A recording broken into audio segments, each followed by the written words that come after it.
le bac 2021, c'est un peu incompréhensible, donc on va vous récapituler comment vous êtes notés. Donc c'est assez facile.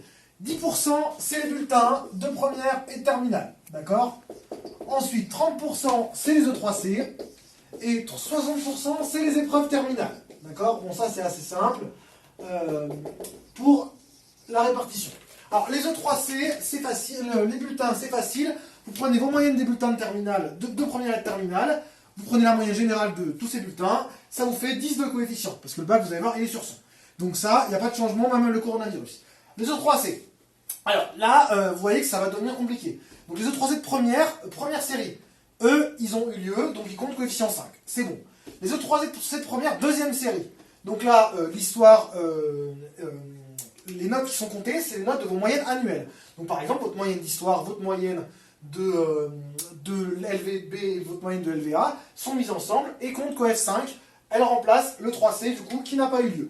La moyenne d'enseignement scientifique c'est pareil, qui compte coefficient de 5, elle est remplacée par votre moyenne annuelle en première d'enseignement scientifique. Et votre SP abandonné, pareil, vous n'avez pas eu de 3C de SP abandonné, du coup le coefficient 5 est remplacé par votre note de moyenne de SP que vous avez eu en première. Ensuite, pour les E3C de terminale, ils n'auront pas lieu. Du coup les E3C de terminale, pareil, ce sera votre bulletin annuel de terminale. Donc votre moyenne d'histoire comme pour la première, quoi, votre moyenne d'histoire de LVA et LB qui compteront coefficient 5.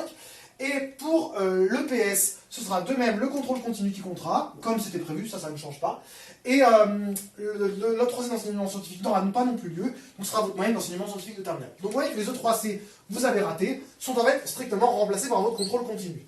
C'est pour ça que vous mettez tous la pression au prof et que vous leur cassez les couilles pour avoir les bonnes notes, c'est logique. Ensuite, les épreuves terminales maintenant. Les épreuves terminales, pareil, le français n'a pas eu lieu. Oh, comme c'est dommage. Du coup, c'est votre moyenne de français de la première qui compte, et votre moyenne, donc pour l'écrit et pour l'oral. Du coup, ils ont remplacé les deux coefficients par un 10.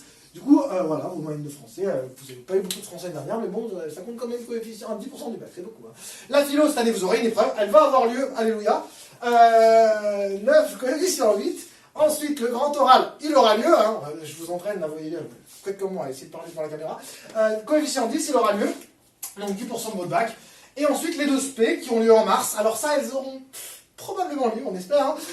Alléluia aussi. Et ce sera en mars, et donc coefficient C de chaque SP. Du coup, voilà, il reste quand même un peu des enjeux, donc bossez un peu, parce qu'il vous reste la philo, le grand oral et les deux SP, donc on s'y met. Voilà pour le bac. C'est compliqué, mais on va y arriver.